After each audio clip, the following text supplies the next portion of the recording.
So, good evening.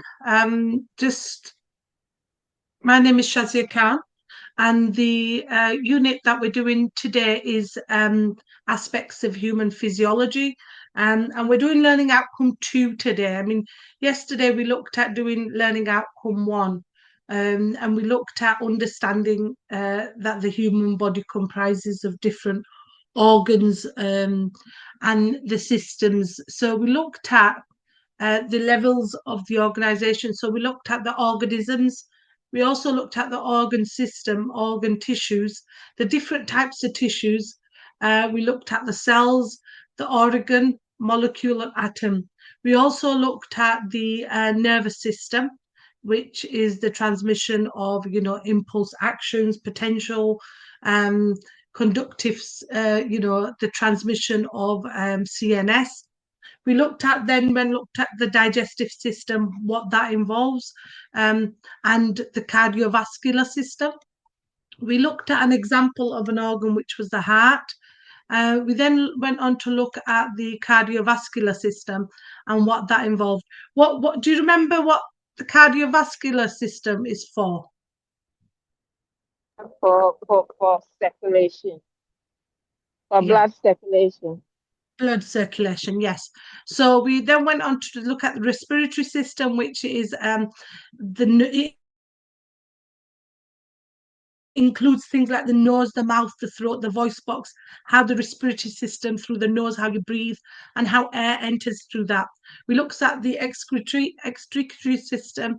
We also went on to look at the endocrine system and what that involved.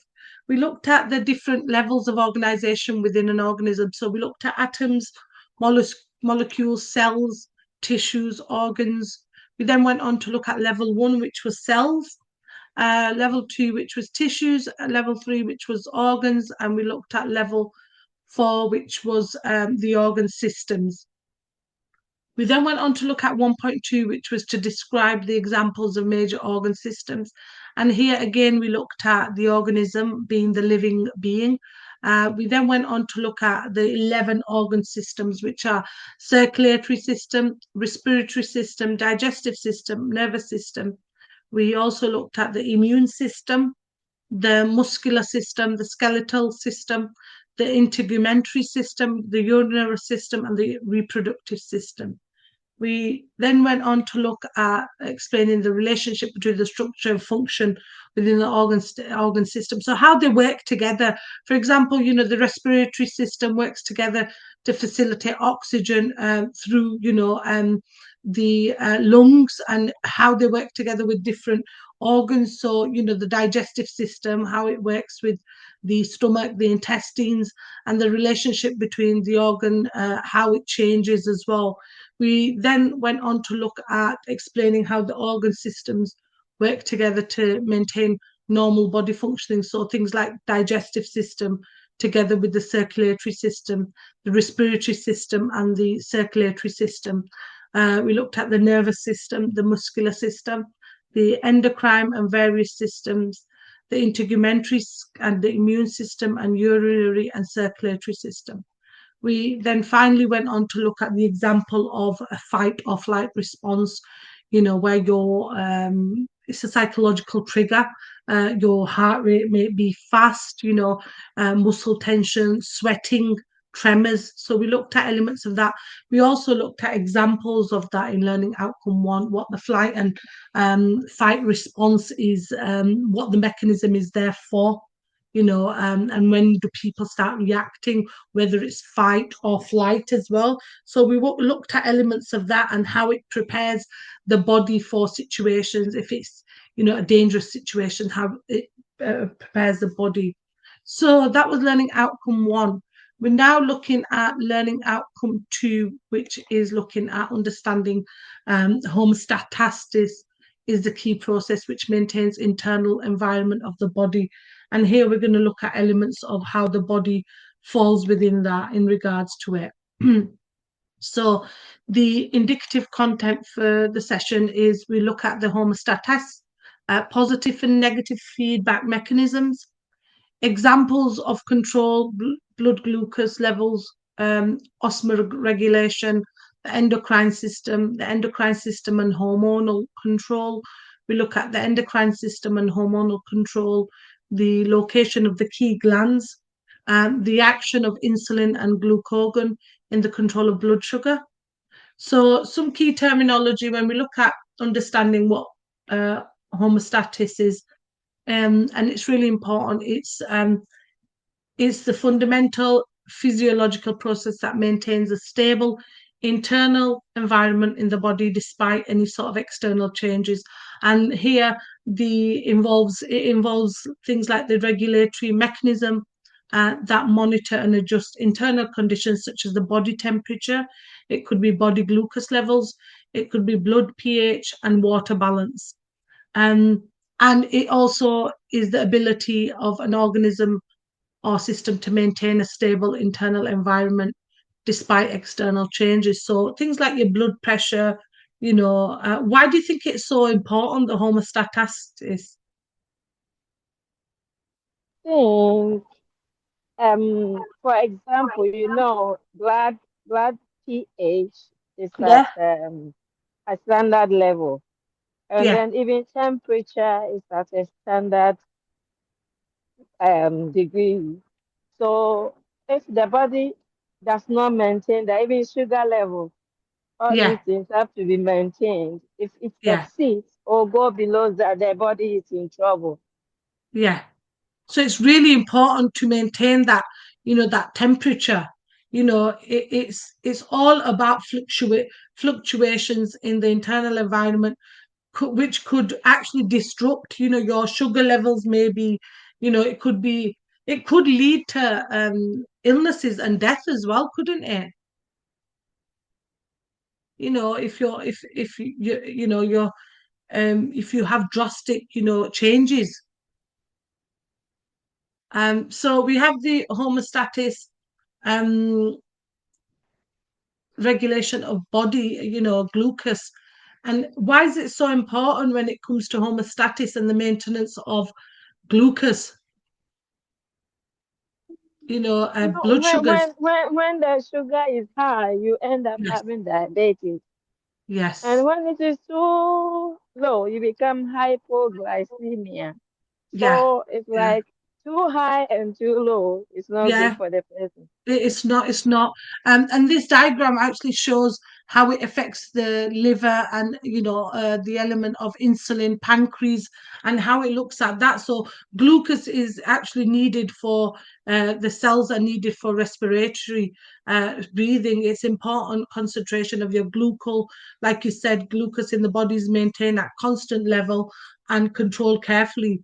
And insulin is a hormone produced by the pancreas that regulates glucose concentration in the blood.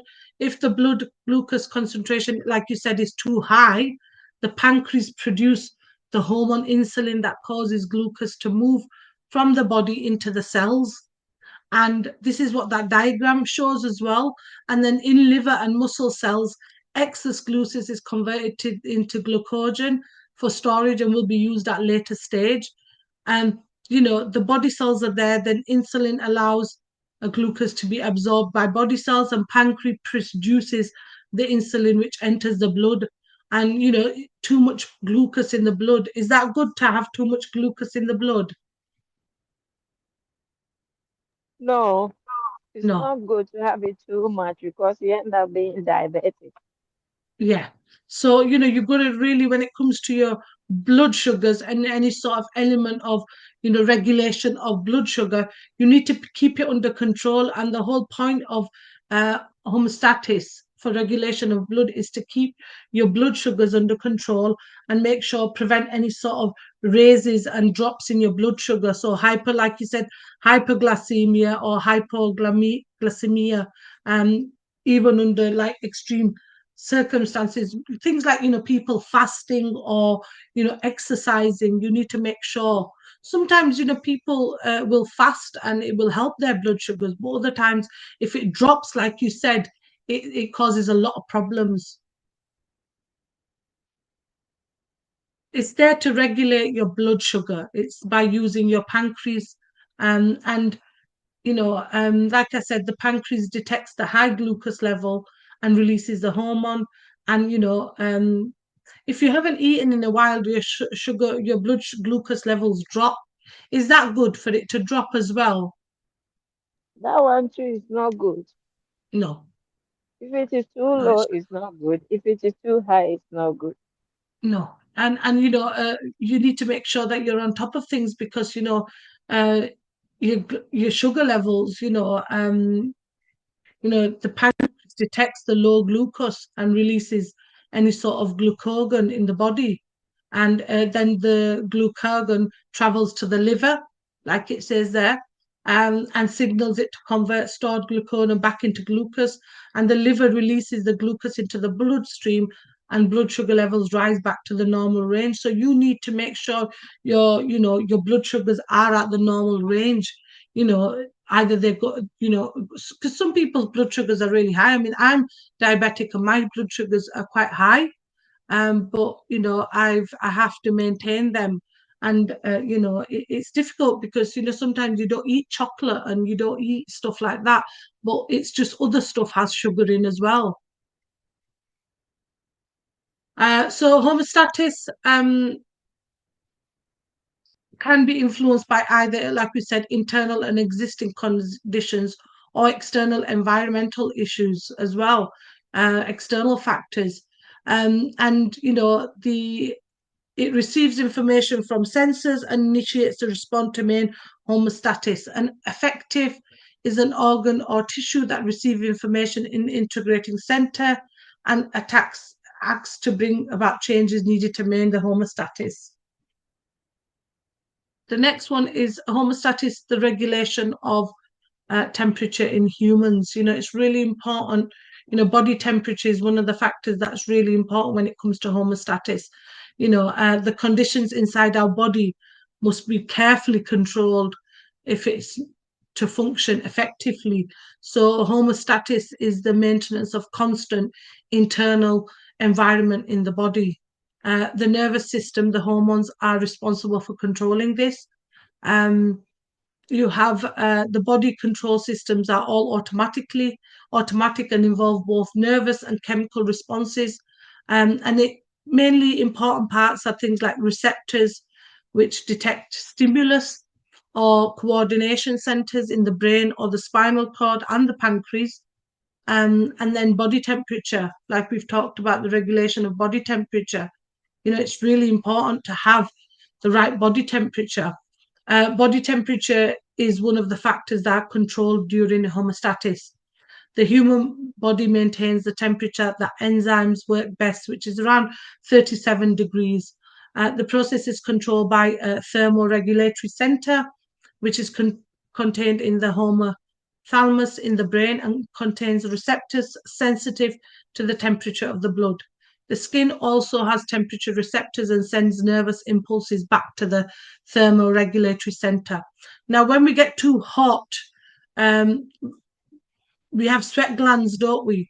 And they release more sweat. And then, you get heat energy from the skin to the environment. And that is where blood vessels leading to skin capillaries become wider. And that could be where you're too hot, your temperature's gone too high. And then you have when you're too cold as well, when your skeletal muscles contract rapidly and we shiver.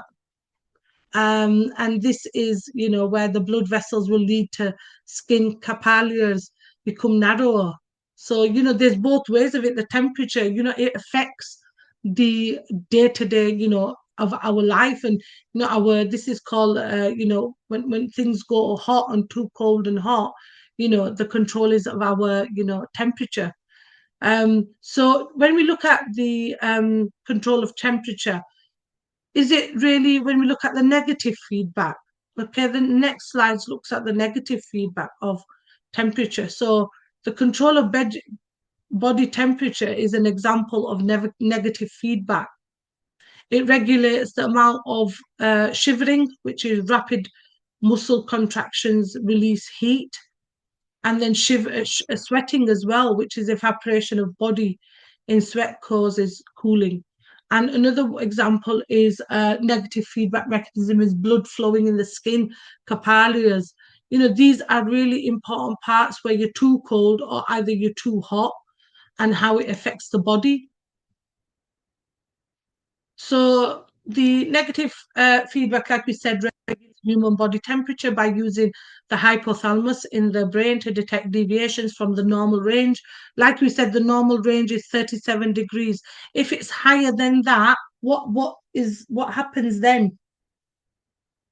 That If means it's you are about dying. sorry? You are dying. Yeah. So, yeah, the body temperature, has to be correct. If your body is too warm, the hypothalamus signals for sweating and vasodilation to cool you down. If your body is too cold, it initiates things like shivering to increase heat production. So you need to make sure, that your body, the negative parts of it, the feedback is that, the feedback is a vital, negative feedback is a vital control mechanism for the homeostasis. Positive feedback, what do you think positive feedback involves? That means the body is in good condition. Yes. So here, positive feedback is not primarily mechanism for maintaining normal body temperature. That is negative feedback process that brings the temperature back to 37 degrees. However, a positive feedback loop can occur in cases of hypothermia, where a drop in the body temperature leads to a slower metabolic rate, which further lowers the body temperature. So this could be an example of a disruptive non-homeostatic state where a change amplifies itself, unlike negative feedback, which aims to counteract the change.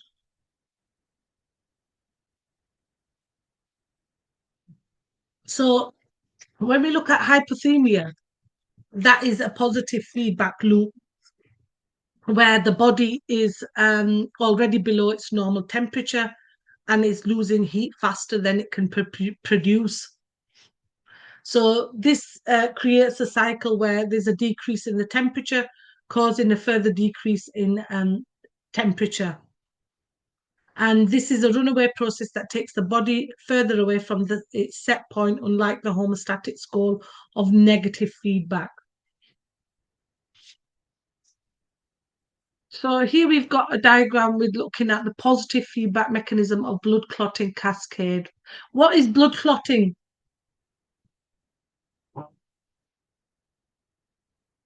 That is when a body, when you're losing blood, When you lose, the place forms a mesh yeah, and then try to collect a mass of blood yes, to cover or to seal up the wound so that blood will not be oozing out. yes. So when we look at the positive feedback mechanism of blood clotting, um, this involves an autocatalytic process where the end product, which is thrombin, acts to amplify its own production. So this is when a vessel is damaged, a small amount of thrombin is initially formed, which then activates other clotting factors such as factor 8. This activation enables the formation of more thrombin, which in turn activates even more clotting factors and um, platelets, leading to a rapid and exponential thrombin burst that quickly seals the wound. So, a blood vessel injury triggers the initial formation of a small amount of thrombin. And this initial thrombin, as we mentioned, performs two key functions. It converts fibrinogen or fibrin to begin forming a stable clot, and it triggers the positive feedback loop. And then you've got thrombin activates other clotting factors, particularly factor 8 to its form factor 8A. And then amplification, the activated factor, along with other factors, accelerates conversion of factor X, which then converts more prothrombin to thrombin. And then you've got thrombin burst, and this is created a rapidly accelerating cycle, and it produces a large number of thrombin in a short period to form a strong, stable clot. So it's the element of, the reaction of blood, and where the blood vessel is damaged, and it it causes blood clots then, which is a cascade of enzymes. So the next slide looks at the endocrine system, which we looked at a little bit in learning outcome 2.1, sorry. And the endocrine system is a network of glands and organs that produce and secrete hormones to regulate bodily functions like growth, metabolism, mood, and reproduction. It works alongside the nervous system, but uses chemical messengers, which are hormones, transported through the bloodstream to communicate with target cells throughout the body, resulting in a slower, more prolonged effect than nerve impulses. The key glands include the pituitary, thyroid, pancreas, adrenal glands, and gonads. And how it works, the endocrine glands release hormones directly into the bloodstream, and the blood carries the hormones through the body, and each hormone only affects specific target cells or organs that have correct receptors, and the binding of a hormone to its receptors can alter a target cell's activity, helping to maintain hormone status. The function and control of it is all about control and development. The next slide is on the endocrine, is on the video, which we have time to watch this video, which is quite, so I'll right click this open link. We can watch this video. So I would need to put this on. Let me just share that.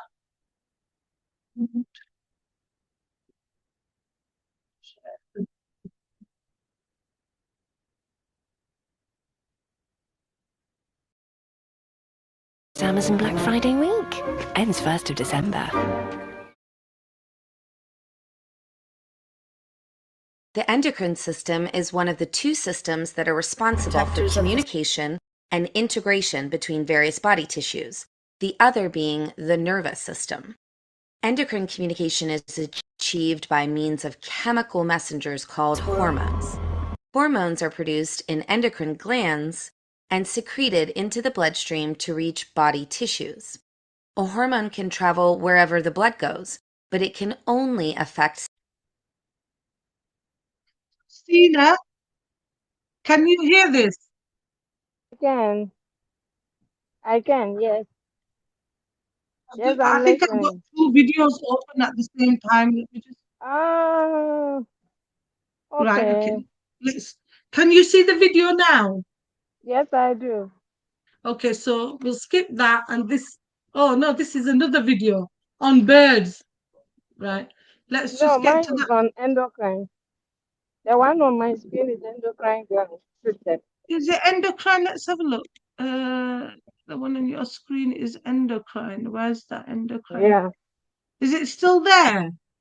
Yeah, it is. Right, let me stop sharing and let me go back to the slides and open this again. Right click, open link, actually copy link, and then we'll put it on there. Paste. Let's have a look now, just 1 minute. Right. Okay, so if I go back to just 1 minute. Right, if you go to share, so it's that there.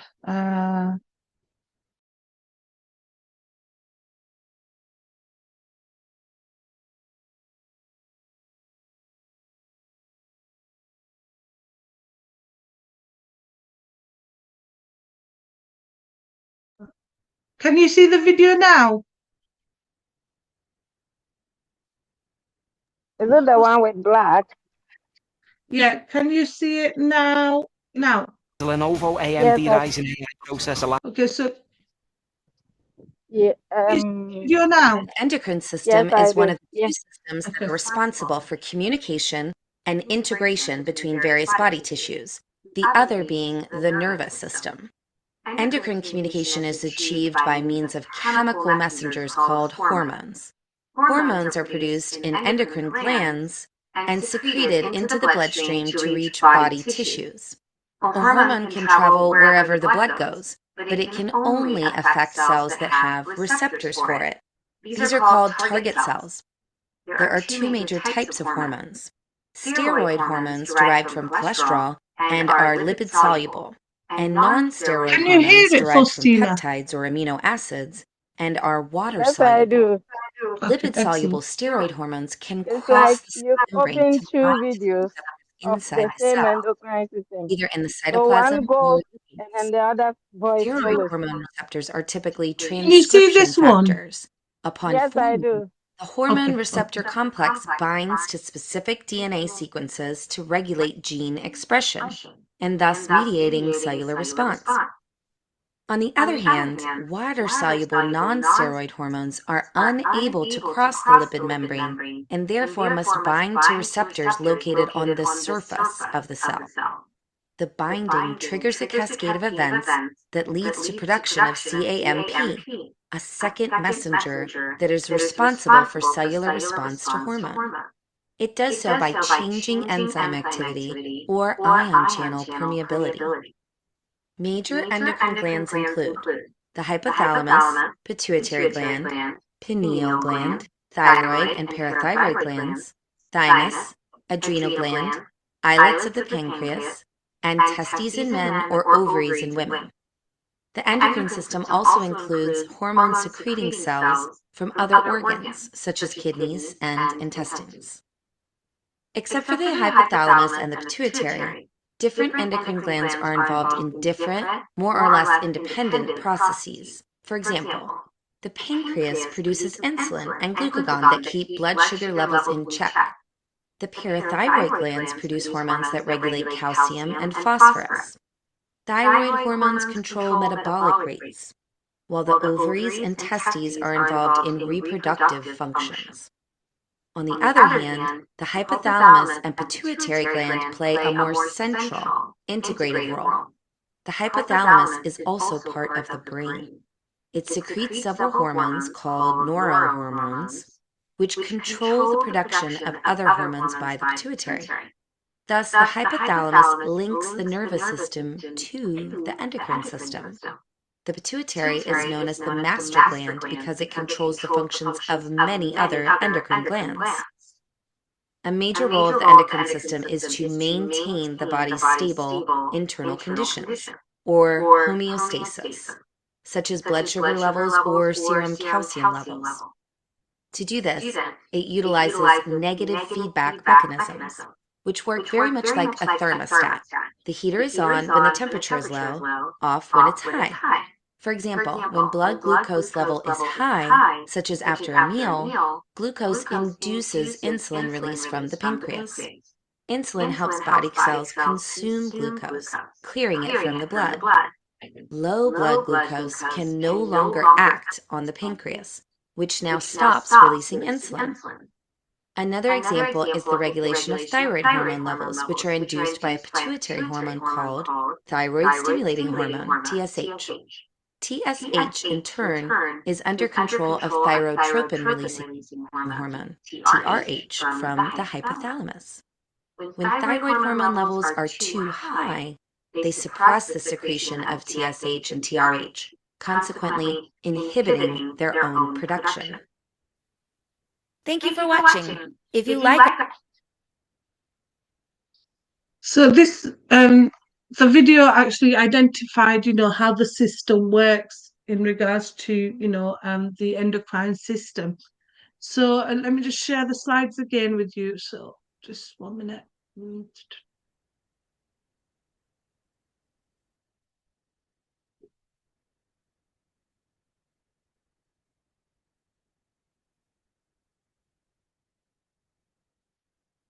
So can you see the slides now? Yeah. Yes, I do. Okay, so this looked at the endocrine system and how it works and how it develops in regards to, the blood sugars and things like that, and how it works when it comes to any elements of that. So we've got looking at the 2.1 now, which is explain the concept of homeostasis. We've had to look at it a little bit in detail in regards to it, but it's literally the process of by which an organism maintains a stable internal environment despite changes in external and internal conditions, like we mentioned earlier. It involves a set of regulatory mechanisms, often like we've gone through, the negative feedback to keep variables like body temperature, blood glucose, and water content within a narrow optimal range of survival and proper functioning. So it's all about survival and fluctuating the temperature, the constant adjustment that the cellular processes such as the enzyme action can operate efficiently. So the body's internal conditions such as the pH, temperature, and ion concentrations are kept relatively constant to allow cells, and this is all about functioning properly. And examples of that could be things like we mentioned earlier, shivering to warm up when cold and sweating to cool down when you're really hot in them kind of blood glucose control, so the release of insulin and glucagon to helps to keep blood sugar levels stable. Water balance, so the body regulates water content by controlling how much fluid is released at urine. Um, the response from a effector amplifies the original stimulus to reach an endpoint faster. A classic example of that would be things like, childbirth, where contractions intensify to push the baby out. So, you've got to maintain that level of optimal conditions for the enzyme action throughout the body as well as all cell functions. So it's the maintenance of things like, your blood glucose, your body temperature, as we mentioned, and they have negative and positive feedback in regards to that. And so the concept, as we said, is applies to living organisms, and it's the ability to maintain stable, relatively constant changes in the external surroundings. Key aspects could be all living organisms must maintain a balanced internal state to function properly.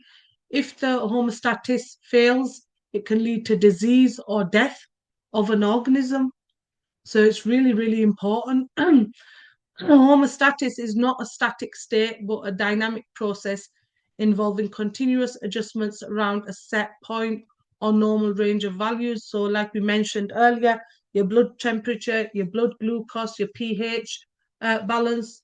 Organisms use self-regulating control system, primarily negative feedback loops, to detect changes and initiate responses to restore balance. So an organism's ability to self-regulate and adapt to environmental challenges by maintaining internal stability is what distinguishes life from non-life. So now we're looking at 2.2, which is explain how the endocrine system is well suited for maintaining homeostasis. So like we said, the endocrine system maintains homeostasis through its use of hormonal signals, negative feedback loops, and its ability to make precise, long-lasting adjustments to bodily functions. Hormones are chemical messages that travel through the bloodstream to target cells where they can initiate or stop a process, such as the release of hormone from one gland being triggered by the presence of another hormone. Negative feedback is a key mechanism where a change in the body triggers a response to reverse that change back to a set point, such as when high blood pressure glucose triggers insulin release to lower it. And we looked at that in regards to that. The endocrine system, like we said, uses the hormonal element of it, and it as a chemical to messenger and regulate the processes. Hormonal effects can be slow to start with, but a prolonged and widespread impact, which is ideal for regulating long-term processes and adapting a sustained changes, unlike rapid short-term responses of the nervous system. So your endocrine system is in charge of creating and releasing hormones, as we said, to make countless bodily functions. Endocrine tissues include, like we said from the video as well, pituitary gland, thyroid, pancreas, and other. There are several conditions related to endocrine system issues, usually due to a hormone imbalance or problems directly affecting the tissue. Can you give me an example of, where the endocrine system, the issues that would, It said things like hormonal imbalance. What could that be? Hormonal imbalance, that means your hormones are not the constant rate or maybe Yeah, where it's supposed to be. So yeah, there is it's not balanced. yes. That is where you have an imbalance in the body Could it system, be in the like body you? function. Could it be like things like your reproduction system? Normally related to that because Yes, it's always women who always report of hormonal imbalance leading to yeah, infertility and blah blah blah. yeah.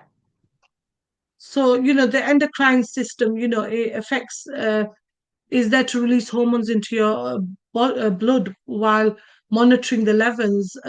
It could be things like, metabolism, your homeostasis, internal blood pressure, blood sugar. It could be your growth and development as well. It could be your sexual function, reproduction.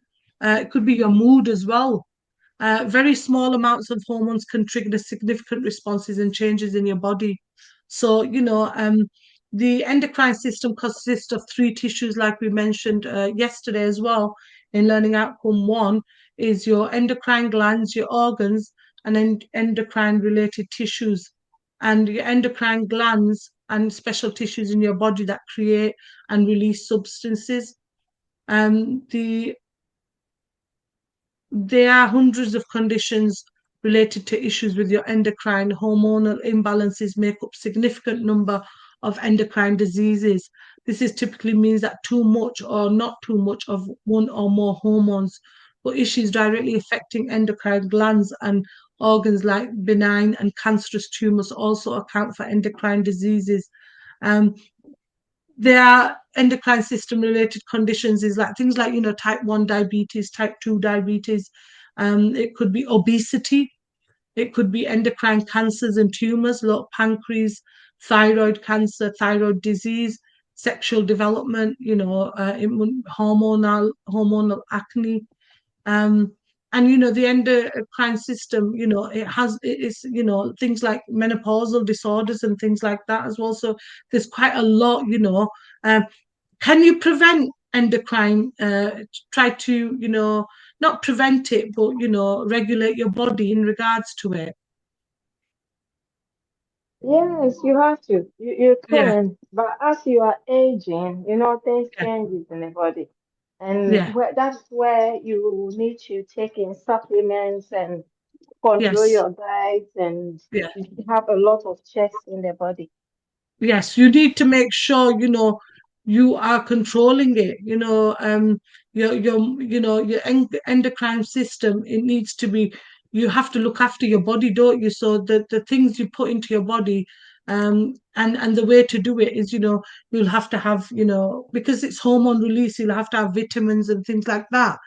So you need to make sure you're on top of things and control and coordinate your body's internal metabolism, your energy level, your reproduction, growth.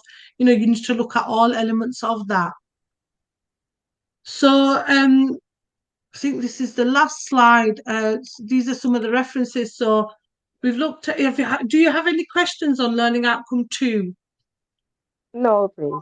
Okay, so I'll give you a summary of what we've done today. So we've looked at understanding that homeostasis is the key process which maintains a stable internal environment in the body, and that was Learning Outcome 2. We looked at what is homeostasis, and why we need it as well in regards to things like regulation of blood sugar. We looked at homeostasis in regulation of blood sugar, why, when it's high, when it's low, and when the hormones and insulin are high or too low, and what happens. We also looked at the element of body temperature when it comes to homeostasis as well, and the thermoregulatory center, how that impacts on your body. We looked at homeostasis regulation of temperature in the body, why that's so important. We also looked at negative feedback homeostatic, in regards to the temperature in humans and how that impacts on things like shivering and having hot flushes and things like that. We also looked at the homeostatic regulation of temperature, and we looked at normal temperature, which is 37 degrees, and then how it works when you get hypothermia, and how hypothermia can involve things like positive feedback and what that is as well. We then went on to look at the positive feedback mechanism of blood clotting cascade and what that involves in regards to the diagram, that was on the slide, and also looked at what this is when a blood vessel is damaged and a small amount of thrombin is initially formed. So we looked at blood clotting as well. We then went on to look at the endocrine system and watched a video around the endocrine system and what the endocrine system is there for. So it is a network of glands and organs that secrete hormones to regulate your body functions. We then went on to look at 2.1, which was looking at explaining the concept of homeostasis and how it maintains a stable internal environment despite any sort of internal or external conditions. We then went on to look at the concept of homeostasis and how it applies to living organisms in regards to single cell microbes to complex mammals, and how it looks at the stability of constant internal environment changes in the external surroundings around us. We then went on to look at the endocrine system and what it means in regards to feedback mechanism and how it impacts on the feedback mechanism in regards to that. So looking at the negative feedback control system and how it responds to changes when it looks at the endocrine system in regards to that. That was the final thing we looked at in regards to 2.2, how the endocrine system is well suited to maintaining homeostasis. And these are the references, so you can right click and have a look at these references in your own time as well. And some of the plenary here is referring to any sort of ebooks that are available, any journals or Moodle that you could look at in regards to the learning outcome 2. And this further reading is there on homeostasis that you can look at. It's an article there, PDF document that you can look at in your own time on homeostasis. Do you have any questions before we finish this session off? No, please. Thank you. If you have any questions or any sort of queries that you struggle or you don't understand anything, email learnerwork@ukvarsity.co.uk. The both learning outcome 1 and 2 are recorded and will be put onto Moodle for you. And the next session we have is the assignment discussion session, which I'll go through with you next week. Thank you for attending today's session, and I will see you in the next session next Saturday. All right. Thank you. Thanks a lot. Thank you. Bye. Thank you. Have a good day. Bye. Bye. Bye.